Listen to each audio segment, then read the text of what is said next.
o abbiamo coraggio o stiamo tutti a casa. Io sono stato già una settimana perché non arrivo con soldi di gasolio. Confronto infuocato tra autotrasportatori e associazioni di categoria a Padova.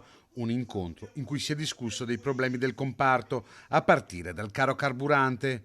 Venerdì prossimo un incontro a Roma che potrebbe portare ad un fermo dei mezzi. Porteremo a Roma la nostra decisione di fare il fermo nazionale del trasporto se l'Unatras il 17 di aprile porterà l'idea di fare il fermo nazionale. Forse potrebbe essere deciso un fermo dell'autotrasporto, ma le aziende oggi riunite in questa splendida assemblea che abbiamo fatto proprio in funzione di intercettare la difficoltà che le nostre aziende stanno attraversando, sarebbero, dicono, costrette a fermarsi molto prima. Ci auguriamo di non dover dire alle aziende sì, fermiamoci, ci auguriamo che il governo possa garantirci le istanze che abbiamo domandato. I rincari del gasolio dovuti alla guerra in Medio Oriente hanno acceso la miccia ad un comparto già in fermento, come testimoniano gli autotrasportatori. Oggi si è parlato quasi esclusivamente dell'aumento del gasolio, delle accise, eccetera, eccetera. Quello è uno dei tantissimi problemi. I problemi sono innumerevoli, il trasporto va riformato dall'inizio alla fine.